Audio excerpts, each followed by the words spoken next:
G'day fellas and welcome to a casted game.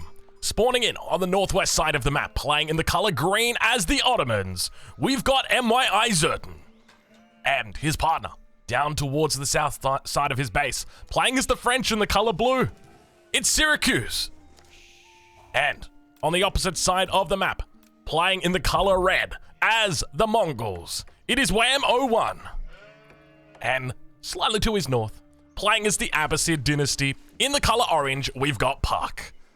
Ladies and gentlemen, welcome to a very interesting game that we've got for you today. This is from the Clash of Lash. So for anybody who doesn't know who Lash is a content creator from the German community. I actually got to meet Lash when I went over to Germany for the Red Bull Wallaloo, and I got to meet a whole bunch of people from his community, and one of the things that we spoke about there was this event. It's a $5,000 event. Now, the event has since finished. It is no longer going on, but this is one of the games from the event, and it's a bit of an interesting one. I'm curious how you guys think about it, because personally for me, I think this is probably one of the coolest tournament ideas that I've ever seen.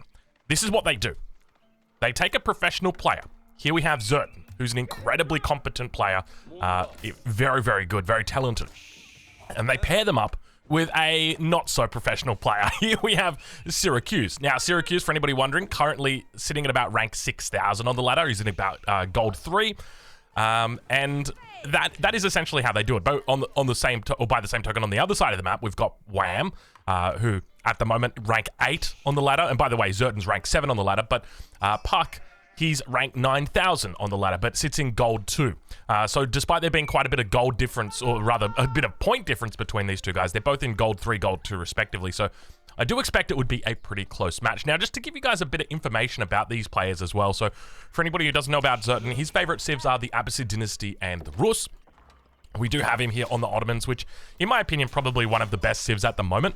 I was talking about this, or talking to a couple of people about this, and I'm of the opinion that right now, China's number 1, and Ottomans are number 2. I think they're incredibly strong. I think they are so damn big. And look at this, Zerton going to be going for an Aussie Drongo painted opening right here. Gotta say, I love that one. But this makes a lot of sense, especially against the Mongols, because the likelihood that they're going to be hitting you with an early aggression is very, very high. So you want to make sure that you've got plenty of spearmen out to deal with them. All right, looks like he's expanding to gold. So having a look at Syracuse, though, everything going well for him in the base at the moment. Now, Syracuse's favorite civilizations, he loves the French, he loves the Holy Roman Empire. So obviously, he's going to be very happy here to be playing as the French. He got his favorite civ. And it always feels great when you've got your favorite civilization. Now, Syracuse in the second season finished in gold as well. Finished at about rank 13,000. So at the moment, he's about rank 6,000. So that's pretty damn decent of an improvement already from there.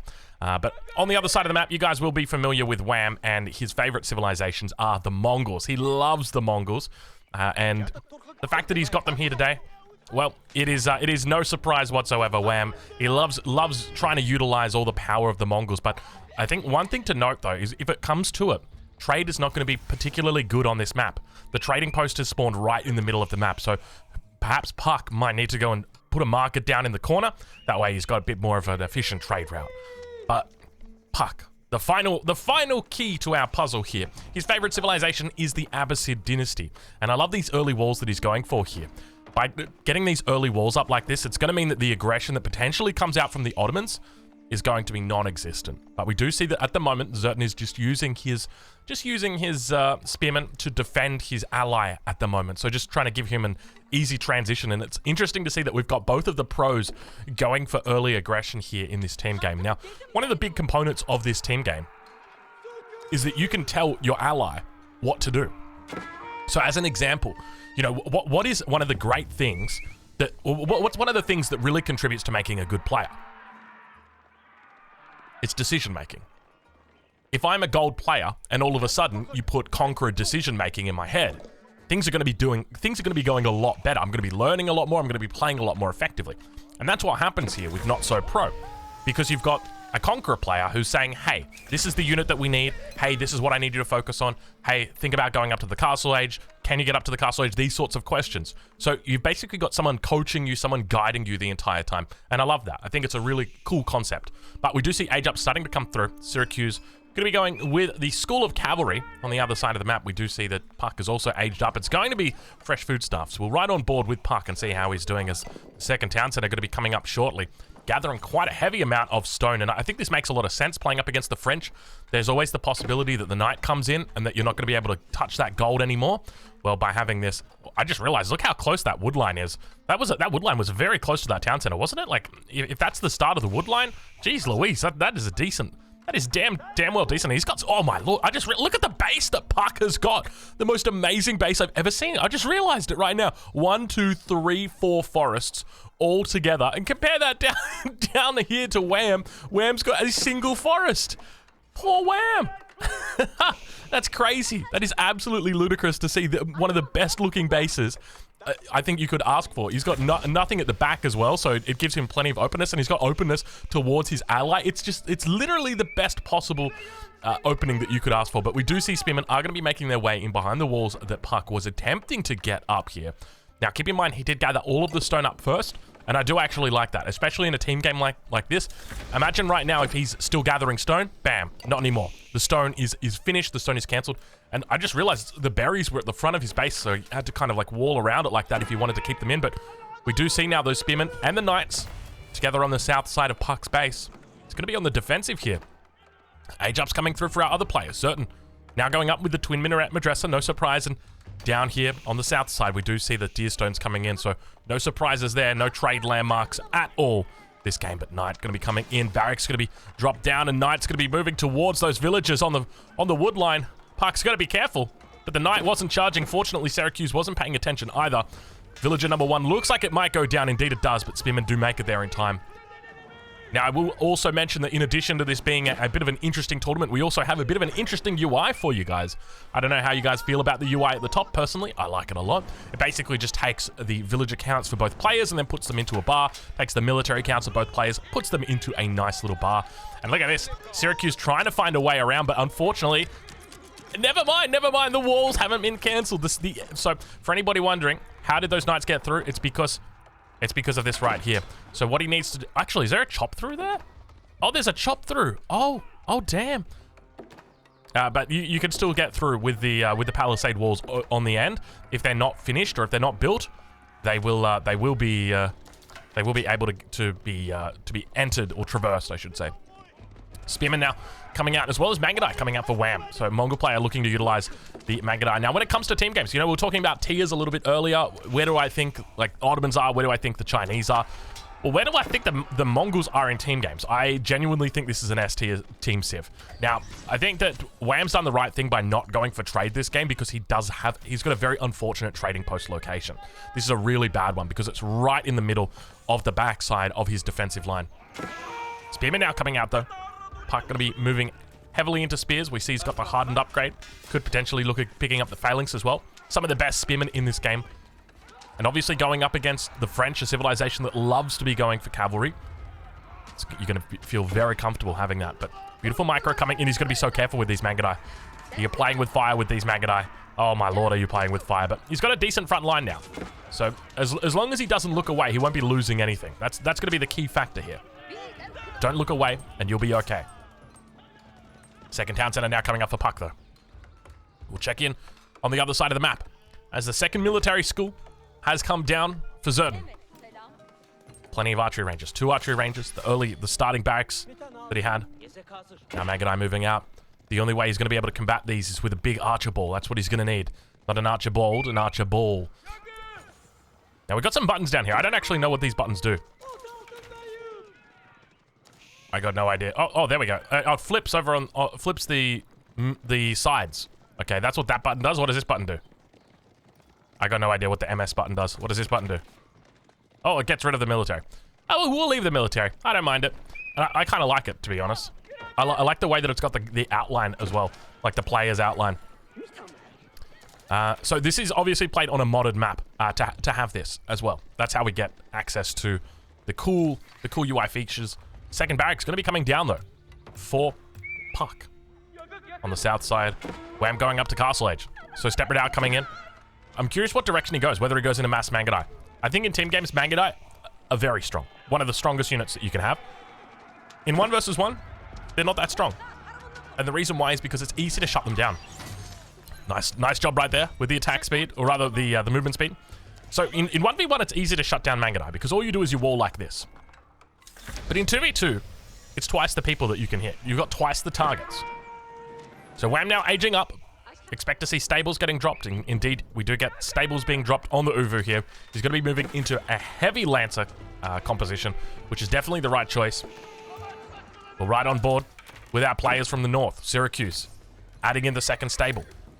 No real sign of a second town center coming up just yet. He has taken stone, though. Does actually have stone in the bank. He's got 269. So still needs to gather a little bit more. And then could think about it, but now moving into the enemy base.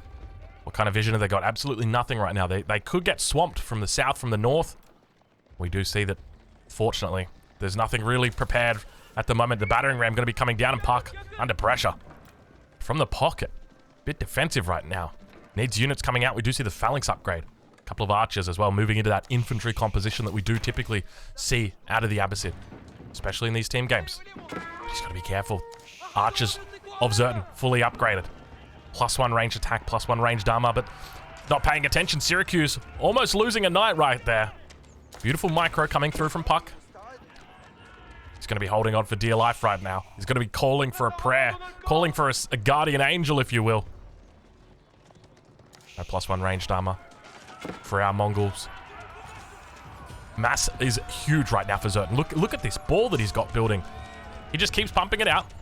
In addition to that, we've also got the meta that's here, further buffing up all of these units.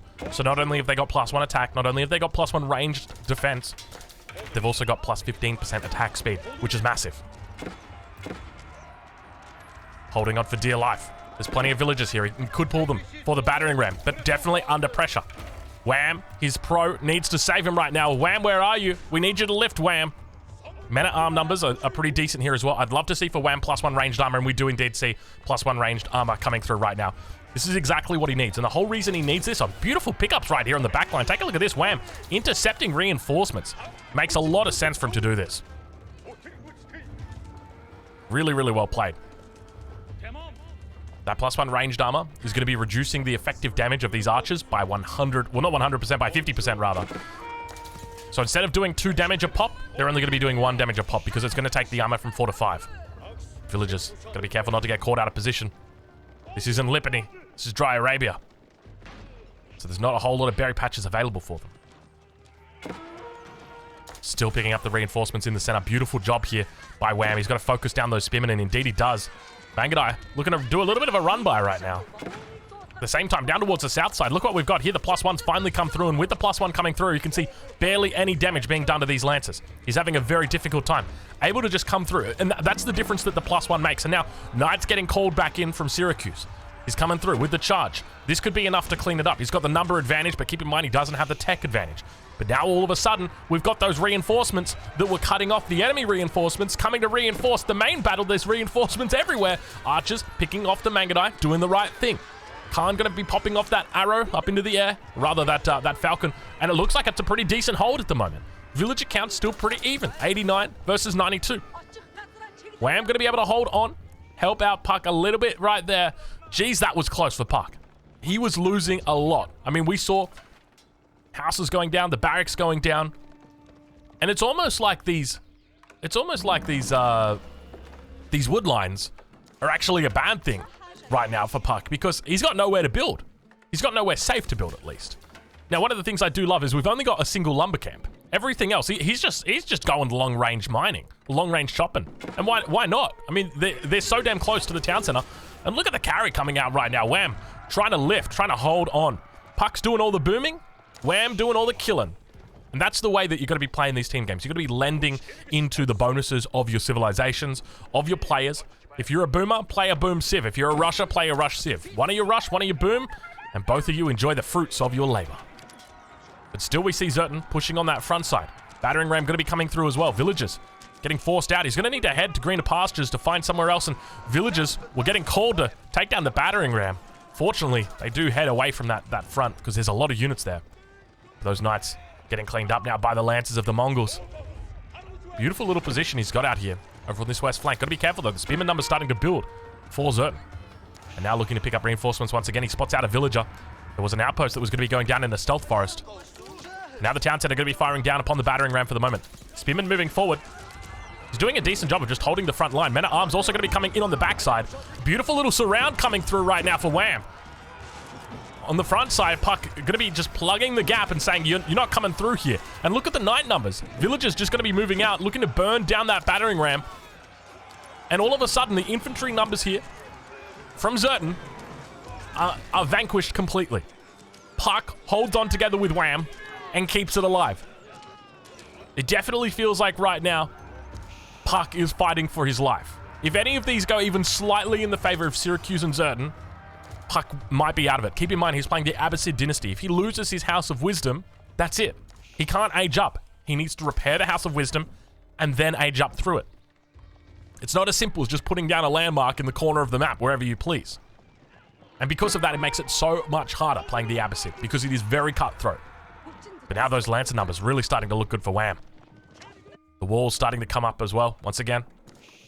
Still yet to finish everything, but remember that your Mongol ally cannot wall for themselves. So you need to wall for them.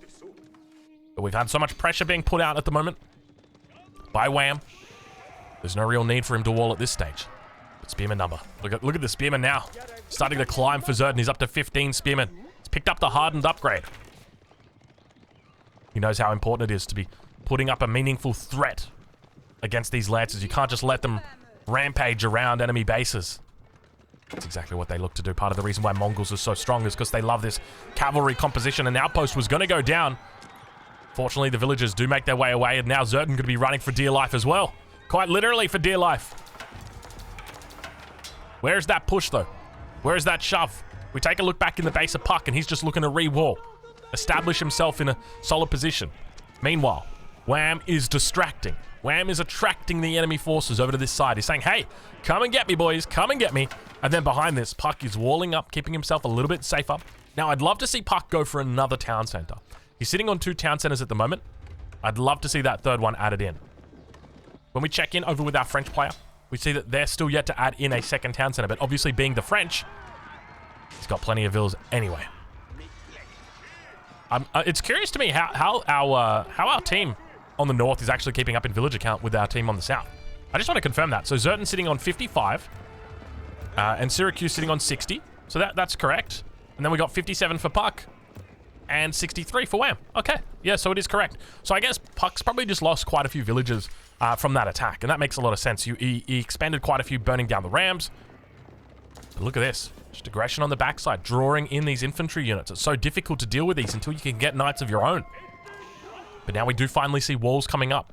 Remember, when it comes to team games, walls are going to be your best friend.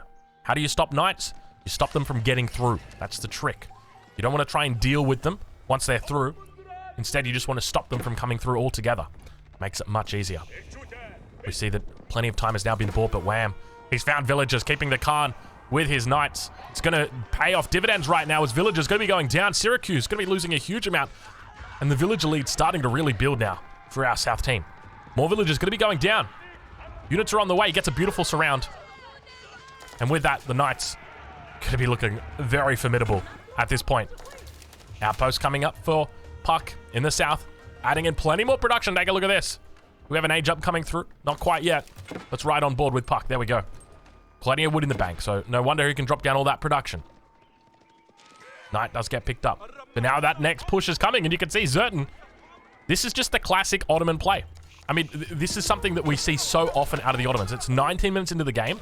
They just pump and pump and pump, and they don't stop pumping. There's so many bloody units that they're able to make. I don't know how they do it. I mean, I'm suspecting he's probably got a lot of upgrades. Let's take a look and see. He's got mining. He's got wood cutting. He's got every single upgrade except for forestry and survival techniques. Loses a knight on the front line. He's going to have to fall back away from this position. The numbers are way too high. Puck, don't fight this. Don't fight this, Puck. And indeed he doesn't. Just needs to chill out for the moment. Plenty more reinforcements coming in. A huge, heavy spear composition. I'd love to see a mangonel coming out from Wham at the moment. Let's check in with him. On the south, do we see it? We don't see it just yet. There we go. There's the siege workshop. There's the mangonel coming out. So definitely the right choice. Needs to re-wall this one so his enemy can't get through. There are villagers inside this outpost. If it goes down, the villagers go down. He's working through it slowly. Another outpost going to be coming up on the defensive. And Wham's starting to collect relics all around the map. He's already got 3 at home. Look at the forces right now from Wham. How do you even deal with this? Zertan reaches the castle age. We're right on board with him for a little bit as the next Vizier point comes through. It's going to be faster training. I don't even think, did he end up using that 3rd military school? I don't see it. He's putting it down now. I feel like it's a bit late. He's only got 2 military schools, at least only 2 that I can see. The 3rd one obviously going up at the moment. But now that push coming through once again. Gosh, the Ottoman push is just absolutely amazing. Even in team games, you can just see the numbers that are coming out for Zertan. And look at this. We got Wham with improved siege engineering. Going to be doing a little bit of a circle right there. Trying to get a Mangonel off. Mangonel shot off. Let's see if they spot it. He sees all of the units working together. This could be bad for Zertan. Mangonel shot comes off. Hits the front line. Instead of opting for the back line, goes for the front. And with the Mangonel, it's probably going to be a retreat. And indeed, it is a retreat now from Zertan. Oh, the Mangonel shot! Oh, damn! How do you even get that off? Is that even legal? These things have a range of... Oh, no, another Mangonel shot! He's got multiple Mangonels. Watch out. And now, from behind, the Lancers looking for a bit of a charge. Gonna fall back. The range on those Mangonels is insane. They have 9 tiles of range, but if a unit is moving away and it's at 9 tiles of range and it moves to like 18 tiles, the Mangonel shot will predict it, and it'll be like, okay, well, I'm going to do the math. You're going to be here by the time my rocks land. Like, these guys have got geometry all worked out. They've got so many upgrades, these guys. It's a thing of beauty, though. Honestly, one of the things I'd love to see change for the Mangonel is, like, improve their power, but also just reduce their intelligence, because they're very smart. They are able to predict the line of where an enemy is going. And look at this, look at this. Absolutely no clue from either of these guys right now. But now Lance is on the other side. Mangonel's going to come through. Mangonel's going to come through. It's terrible damage. Oh, he gets the first shot. The second one doesn't hit, but there's about 10 archers that go down in the space of a second. The power of the Mangonel is being revealed today, that is for sure. Puck coming up the rear with the gear. Bringing plenty of spearmen out. Exactly what you need. Whenever you've got a nice Mangonel composition like this, just a couple of spearmen. Just to keep them safe. It's what you're going to need, because the knights, they're able to run past. The men-at-arms, they don't care about the men-at-arms. But they do care about the spearmen. Spearmen stop them in their place, skewer them, and say, you ain't going any further. But now that village account really starting to build for our team on the south. And walls starting to come up as well. Look at this. We've got walls across the entirety of the map. Definitely something that is welcome against a Mongol player. Number 1 rule against a Mongol player. Defend the early game. Number 2 rule. Wall your base. It is very difficult playing against the Mongols. They love to hit you from all different angles, and that's exactly what Wham's been doing with great success this game. But now we start to see the Springle numbers increasing as well for Wham. He knows that Parker's got the spearmen to defend against any cavalry. And he says, well, what could potentially threaten my Mangonels? Would be Springles of my enemy. So he gets some Springles out himself. Looking to try and counter them. A couple of outposts here in the middle of the map. And now the Knights heading off into multiple directions, once again hitting Syracuse. Wants to hit that economy, relying on the fact that perhaps Syracuse's reaction times aren't going to be as sound as his ally Zertan. In the middle of the map, that force begins to build. Look at that Ottoman force, it's so huge. How do they do it? I got no idea. And now, villagers being caught out as they were trying to get that Royal Institute up. Knights getting called back in. He needs to age up, Syracuse. He's going to get left behind otherwise. Puck's absolutely fine in the feudal age. He's got those upgraded spearmen. They'll be carrying for a long time. But still pushing down the center of the map is Zertan on the Ottomans. Heading towards the base of Puck once again. Players looking for a weak link. And definitely the Conqueror player is going to be identifying that their gold players on the enemy team are that weak link. Knights trying their best to pick up a couple villages here. Unsuccessful. Wham looking to pick up a relic over on the east side of the map. We'll be doing well, but now the repel going to be coming in. Wham going to be heading for the hills. Not that there's any hills on Dry Arabia, but he'll be heading for the hills away from the enemy base. Military numbers now looking pretty even. It's 101, 100 versus 89, but there's plenty of siege down here. Do not count the siege out. Mangonel also moving in from the north. Wham going to be trying to do a solo defense here. Puck, you're going to help a brother out. Puck, you got to help a brother out right now. There we go. Puck coming to the rescue. Mangonel's coming in, but it looks like we've got our Ottoman player heading back, realizing that there's too many units here. Look at that defense. Solid defense right there. There's no way you're getting through that. Two of the best units in the game to defend Mangonel's crossbows together with spearmen, and not just any spearmen. These are the best spearmen in the game. These are Abbasid spearmen. Puck gonna be very happy with this, but once again, the Mongols running around in circles as they love to do. This is part of what makes Mongols so good in team games. And look at the outpost coming up around the edge of the French base. And now Wham gonna be thinking about going to the Imperial Age. His allies in the Second Age. Wham's going Imperial. Wham does not care, it seems. But we do know Puck is going up. We can see that right now. We take a look at this landmark. We can see it's going to be the culture wing Puck's going up with. Numbers looking solid for Zerton once again. It's so amazing to me how quickly this civilization rebuilds. In the blink of an eye, they've got a whole new army ready to go again. Mangonel's still dealing with the outposts here in the center of the map. It's right on board with Wham, and see the line of sight that he's got here. Still keeping that Khan alive. Outpost dishing out damage as well. Just being very annoying, shutting down entire farmlands. The siege constantly protected. And Wham now reaches the Imperial Age. It's going to be the White Stupa. No real surprise there. Plenty of pastures down here. 15 pastures at the moment, just pumping out sheep non-stop. Can see not the most optimal of sheep killing right here. A little bit far away from the town center. We'll call him out. He's rank 7. I think that's appropriate. He should be doing it better than that. But he's multitasking well. We'll give him that. We'll give him that. He finds a potential opening at the top here. Zerton, though, going to be wise to it. Villager manages to make it through by the skin of its teeth. It's right on board now. With Zerton, you can see his ally calling out for defense. Khan, finally in the Imperial Age, is going to get taken out. And now look at that villager difference. And that's the Mongol difference right there. 197 versus 125. These teams were even up until the 20-minute mark. And all of a sudden, Mongols gets behind enemy walls. And it's all over Red Rover. Syracuse, 54 villagers. Zerton on 74. Compare that over to Wham, who sits on 113, and Puck on 86. The economies are vastly different at this point in the game. With Imperial Age coming through, you're going to see upgrades like improved roller shutter triggers. In fact, let's ride on board with Wham. Improved roller shutter triggers should be the first thing he picks up. There you go. He's got roller shutter triggers. He's got 12 range.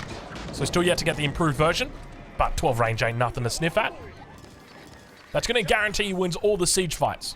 There should be no siege fight that Wham loses at all. Villagers, though. Oh, my lord. The villagers managed to make it out with 3 health each. He's trying to get this keep up. But now on the front line, where are the spearmen from Puck? Puck spears. The consequence right now of playing team games are that you have to rely on your allies. And in this case, we can see the Mangonel gets caught out of position. Second Mangonel manages to make it through. It looks like he's going to be going for a bit of a hold here. Big Mangonel shots on the backside, but at the same time, we see the counter-offensive coming through from Zerton. Still, Springald's firing off. Mangonel should be able to get one more shot off, but he's going to try and fall back. Indeed, he does manage to do so. But now Puck has been awoken. He says, oh, right, you want me to fight? Let me help you. Sorry about that. I was, I'm trying to think of something that gold players do. Sorry, guys, my pizza pocket was a little bit hot. I was using both hands. I'm sorry, Puck. I love you, Puck. Puck finally wakes up. You've awoken the beast. He's got the Castle Age upgrade slowly coming through now as well. We can see the archers on the front line as well as the spearmen are yet to be upgraded. But the Mangonel shot, oh my god, he's dumping absolute loads onto him right now. Huge damage on that backside. Second shot comes off. Good night, sweet prince. And Zerton right now looking very solid. But do not count out Syracuse either. He's pumping units non-stop. Sure, he's got plenty of things in his base, but he's focused on the front line. And look at this, we got a counter raid coming in on the north. Almost a 100 villager difference at this point in time, but still the Ottoman pumps. He just does not stop. This is what I love about the Ottomans. They just don't stop. I was playing up against the Ottomans on the ladder. One base Ottoman against 2 Chinese TCs. This guy is pumping the same amount of units as me up until like 25 minutes. It's like, bro, where are you pulling these units from? It's crazy. It is crazy how many units these Ottoman players get. All right, well, at this point, Wham in a solid position. Look at the upgrades coming through now. Plate cutter point, biology. Also getting in the elite horseman. I didn't actually think we've got it. Oh, there's the... Never mind. I thought these were knights. I was going to say he doesn't have any elite... He doesn't have any horsemen out, but it turns out he's got quite a few, it seems. And now looking to push up once again. We've got the double siege combo here. So Abbasid as well as the Mongols can build siege in the field. And elite crossbows putting out so much damage right now. 20 base damage with 11 against heavy units. Got to absolutely one-shot anything out here. Needs to be careful of that keep, though. And once again, Mongols moving over towards the west side of the map. The wall, it never was completed, and now another villager heads behind enemy lines to look at these outposts. He's looking to delve deeper into the base. Just relentless attacks with these knights. So difficult playing against the Mongols. Let's check in with the base of Puck. The farmland has come up well and truly. Look at that farmland. Good stuff, Puck. Completes the walls all the way to the edge of the map. Very solid Abbasid base right there. And once again, another raid coming through. The horsemen make their way in. Finally, horsemen. They've got 13 damage. He doesn't have any melee upgrades yet. Now, where are the forces of Puck? Because at the moment, he's got a handful of spears out here. A couple of camels. A decent comp. Let's ride on board. I want to see how many resources Puck's got in the bank. Okay, that explains it. He's going Imperial. I was wondering, where is Puck spending all these resources? But that makes sense. Going Imperial? In this position? He's sitting at 170 pop at the moment. Where are the rest? Where are the rest of his military, though? I see all of these. That's 22 units. That's 25 units. They're going to be chilling out somewhere, right? Oh, there we go. There we go. Okay. All right. Now I see it. All right. Well, the villager count now becomes more than 100. Wham, killing insane amounts of villagers this game. And that's just the power of the Mongols. I mean, French can do it as well.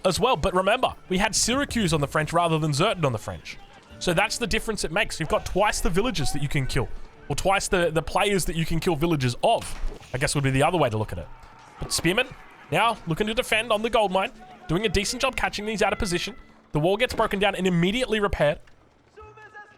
Still harassing on that backside, but now looking to break through. Puck needs to just select all units and just move right down the middle. There's plenty of keeps, though. That's the problem. You're dealing with these keeps from the enemy. You need a way to deal with them. Trebuchets, battering rams, bombards even. He was going Imperial. I'm not sure if he's still going Imperial, actually. I think he may have invested those resources elsewhere. But nice cleanup over on this gold mine. More villagers being taken out. 110 villager difference now between these two. A little bit of an Ottoman side push coming through. But now all of a sudden, Wham on the front line. Looking to try and take out his enemy right here, right now. But no siege to do it. Let's ride on board with Wham and see how he's doing. Yeah, he's at 200 population. He's going to need bombards sooner rather than later. He's got one in queue. I actually played a game the other day. I had a bombard in queue for like 10 minutes. It just never came out. Because I was just replacing units that were dying so quickly. I had to cancel all my units to get my bombard out. It was so damn annoying. I wish you could prioritize them like that. But I don't think there's any way to do that. But now, men-at-arms trying their best to deal. Keep in mind, we've got elite crossbowmen right here against these men-at-arms. So they don't really stand much of a chance. Together with the knights, both of these units are armored. And going up against the crossbows of the Mongols, it's so damn difficult. He's got that extra attack or extra movement speed as well. So he's running super fast. But now, we've got a little bit of a counterattack on the south side. Looks like it might get cleaned up. Puck is beginning to move in towards the center. Second trebuchet has made its way out as well. Now looking to burn down that keep. Back towards the base of Syracuse. Trouble in paradise. As Wham continues pushing. Springle numbers looking healthy. Mangonel 1 goes down. Mangonel 2 goes down. I saw a Springled go down over on this west side, but I'm not sure exactly where it was from. And the numbers here looking very solid at the moment from our defending team. The problem is they're going up against elite units. Elite crossbows. These guys have got all their upgrades. Springleds with the extra range. He's only got the 12 range for now. Doesn't need the 13 range. In the middle of the map, it looks like a whole bunch of villagers went down trying to build that outpost. And plenty more forces continue hovering. But now, not only is the villager count starting to fall in favor of our southern team, but also the military count. 156 against 89. Beautiful micro here into the bombards. Or rather, into the cannon emplacements. But still those mangonels loom. Need to keep the Springles alive, or rather just take out the mangonels, and that's exactly beautiful micro right there from Wham. Beautiful stuff coming in from him. And now the push continues down the middle. Puck. Plenty of... Look at the mass coming out from Puck right now. Huge amount of units. Pushing down the middle. And still Wham the only player at the moment to be sitting in that Imperial Age. Everyone else in the Castle Age for the moment. That gives him such an advantage when it comes to these battles. He's trading way more efficiently. He's got plenty more upgrades than his enemy. And now the bombards moving together, and look at the outposts immediately coming down. 6 outposts. That's what he's spending all of his stone on here. He's got 2,600 stone in the bank. He's maxed out. 200 pop. More than 10k resources to spare. And pushing up. Gotta be careful. It could be the final fight right here. It looks like these guys want to end the game here. And Wham now looking to connect with all of these units. Moving in from the west side. Crossbows coming through. But look at the men-at-arms. Men-at-arms going to be there to defend. Mangonel, number 1's going to go down. Or is it? Or is it? Both of the Mangoes staying alive. He gets the shots off, and at the same time towards the north, the crossbow, together with the horseman, able to force back Zertan's position. We got ourselves, like, on the south side, we've got Syracuse taking on Puck, and then Wham up against Zertan on the north side. But at the same time, Springalds and crossbows just pushing in, just being so damn annoying over on that farmland. The French numbers not looking terrible here. But the main issue that they've got is just the endless forces that come in from the south side. That economy has finally come in. That's made the difference. We can see Wham sending resources to Puck. He's like, yo, make some units, bro. And indeed, he's going to be making some units. That is plenty of resources. 4K comes in right there, and GG gets called. Zertan surrendering, Syracuse surrendering, and the victory going over to Wham and Puck. Fellas, if you're watching this game on YouTube, make sure you check out Zertan, make sure you check out Wham, because both of those guys do create content on Twitch. Might even be live right now. I hope you guys have enjoyed this caster game, and actually go check out Lash as well. I'll leave a link to Lash so you can go see it.